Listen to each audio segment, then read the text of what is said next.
It's new then, and it's the final show. My name is Funmi. Now, this show started 8 years ago on the 5th of April 2000 as a magazine breakfast show on NTA Fantastic Channel 10 Lagos. We had a little studio. It wasn't a studio. It was a conference room that was converted into a studio. And it had many segments. The idea was like, if you were going to have a full breakfast for different sets of people, you have to have different kinds of meal for different people. So we had different segments to suit many different needs. Before you knew it, Dr. Gaga became very popular because it was an early in the morning show. You must remember that Nigeria has changed for the better in many ways since 2000. When we started, we were just living the face of North 9 North. Who remembers North 9 North? You know, GSM. In fact, GSM came to meet us after we had started the show.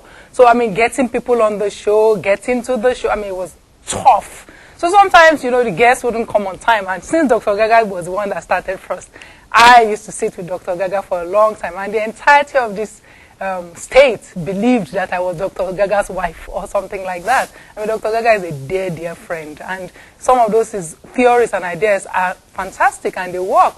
But they were tough to do, and everybody thought that was what I was doing, but no, it wasn't what I was doing. We also had Lola Day, who was doing the news with me. Then we had many people. We had an art segment that was originally run by Taiwo Sholanke, who is now in America, and then it was done by my own brother, Olumide Yonda. Everybody calls him Mighty, and he is an editor with Independent now. He's too big a man to have time for TV. And then Yinka Ijabi, who is what they call MTN big boy now. And he's getting married this weekend. And who else does? And then Bola Onfale, who's now in Aberdeen in Scotland, pursuing a master's program. We also had the cooking segment with Hansi Mokuleola. We had the IT segment with the guys who are all scattered around the world. Now, we had the sports segment with those two young men who are all grown up, some of them with children now. And also very successful. So we've had really incredible people on the show. And I dare say that everybody who has passed through this show has changed for the better and have become more successful. As a show format itself, the show had to change from a magazine 2-hour breakfast show to a talk format. First, it continued as a live talk format, doing sparkling interviews, and then also including the motivation segments. Because what happens is that as we read the temperature of the audience or of our nation, you know, we tweak a little with the show. And then, of course, we eventually added the women's panel because I wanted a show. Most times I feel a little misunderstood. People think that I'm a man-hating, women-supporting, foolish woman. That's not fair and it is not true. I'm a human being first and foremost, and I'm interested in all human beings. I've said it before that I stand against anything that stands in the path of any human being. If it were men who had some of the problems that women have, I would be the first to be at the forefront to lead the protest also for the men. You know, so it's not really like that. But, you know, just because I'm a woman, other women will take inspiration from you. And I'm not silly enough to think that all women like me. No. I know that isn't true. You know, but as we have gone on, I just thought that we should have a show where we saw women being very intelligent on subjects as diverse as sports to politics to economics to, if possible, rocket science. That's what I wanted to do. So that young girls, number one, would take inspiration from these women, and young men will respect these women, not because of anything other than what they have, their ability as human beings.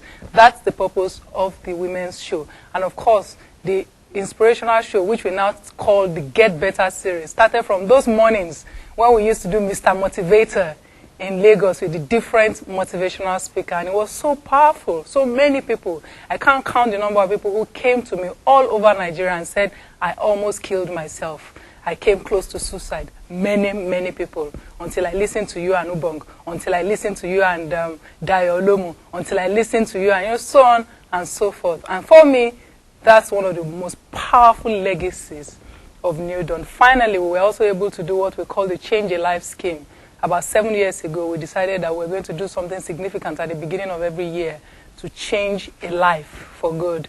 And through that scheme, recently they were telling me in Lagos that over 3,000 people have gotten medical aids through us with the Lagos state government, and currently with about 150 children and families have passed through the scholarship scheme that is still ongoing.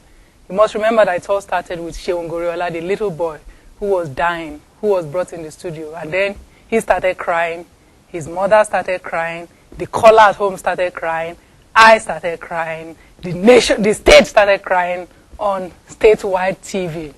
You know, that was one of the most significant TV moments for me in my career. That's all I can tell you for now.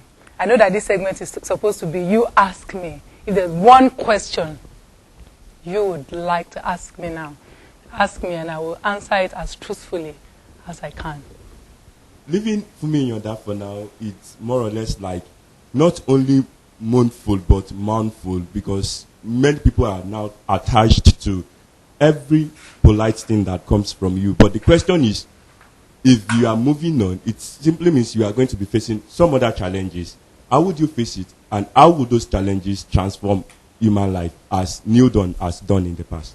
Okay, I mean, what I'm going to say is that I am responsible enough. Number one, I'm not egotistical enough to think that only I can do this. I think that for every moment and every time, the universe, God, chooses the people who must do certain things. And we're all different kinds of people. Some people are transactional.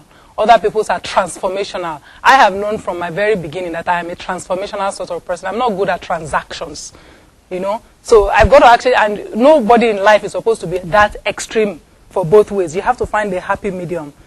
Do you understand what I'm trying to say? Because if you are not a little bit transactional, you will not be able to do powerful transformations. And so for me, New Dawn has been part of you for 8 years. Mm-hmm. You've been doing this program, you've been consistent in the program, and I believe it's your consistency that has kept the program for 8 years. Yes.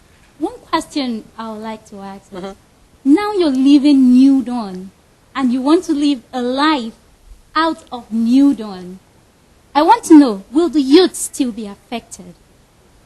Phew, you know what I mean? You people give me this huge response, and I feel responsible towards them. I mean, I was at Asha's show, and I saw this bright new artist, and I was like, God, who's going to interview him properly so that they know his story? Who's going to give him the platform to, you know, that kind of thing? But as I said, I'm not the only one who can do that. There are other people who will do it just as well, number one. Then number two, by the time I come back, I will be so big that when I do that story, the story will explode. Do you understand what I'm trying to say? So whatever I do, you know, I feel a responsibility towards the youth of this country. Why? Because I know that if they finally get it, that they have an inevitable, remember that word, inevitable responsibility towards building a new future. This nation will come together. Particular New Dawn. Are you chopping it for somebody, or you believe an educated person should just pick it up?